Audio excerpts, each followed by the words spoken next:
இன்னொரு இடத்துல சிலப்பதிகாரத்தில் ஒரு காட்சி வருது. என்னன்னா, ஒருவர் வருகிறார், அவரை வரவேற்க சில பேர் கையில் வந்துட்டு விளக்குகளோடு நிற்கிறார்கள். அவங்க விளக்குகளோடு நிற்கக்கூடிய காட்சியை வெண் திரி விளக்கம் ஏந்தி என்று இளங்கோடிகள் பதிவு செய்கிறார். ஒரு விளக்கு இருக்கு, வாங்குறப்போ அதனுடைய திரி வந்துட்டு வெள்ளையா இருக்கும். விளக்க பற்ற வச்சிங்கன்னா என்ன ஆகும்? கருப்பாயிடும்ல. அப்போ வெண் திரி விளக்கம் ஏந்தினா அந்த விளக்கு எரியுதா இல்லையா? இப்போ ஒருத்தவங்க வரவேற்கிறாங்க இருட்டில், எரியாத விளக்க காமிச்சு யாராவது வரவேற்பாங்களா?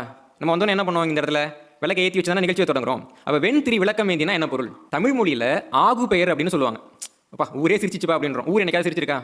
ஊரில் வாழக்கூடிய மக்கள் சிரிச்சாங்கன்னா அதை ஊர் சிரித்தது என்று சொல்லுவோம். அதுபோல் விளக்கு வச்சுருக்கோம் இல்லைங்களா, அந்த விளக்கில் திரி மேலே தான் வந்துட்டு அந்த ஒளி வரும், நெருப்பு. அப்போது அந்த திரிக்கு ஆகு பெயராக நெருப்பு என்று ஒரு அர்த்தம் இருக்குது. சரிங்களா? இரவு நேரத்தில் எந்த வெளிச்சமும் இருக்காது, நிலவு மட்டும்தான் இருக்கும். அதனால தான் அதுக்கு ராத்திரின்னு பேர். குடும்பத்துக்கு ஒரு பொண்ணு விளக்கா வர்றாங்கல்ல, அவங்க என்னன்னு சொல்லுவோம்? குடும்பத்திரின்னு சொல்லுவோம். அதான் இன்றைக்கி குடும்பஸ்திரின்னு மாற்றிட்டாங்க. ஏன்னா குடும்ப விளக்கெல்லாம் எழுதியிருக்காங்க இல்லைங்களா? அப்போ வெண்திரினா என்ன அர்த்தம்னா, விளக்கை ஏற்றி அதுக்கு சரியான அளவில் வந்துட்டு அந்த திரியை வைக்கிறப்போ வெள்ளை நிறமான ஒளி வரும். அந்த ஒளிக்கு தான் வெண்திரி என்று தமிழில் பெயர். அதை இளங்கோடிகள் நமக்கு வந்து வெண்திரி விளக்கம் ஏந்தி அப்படின்னு ஒரு பாடலை சொல்கிறார்.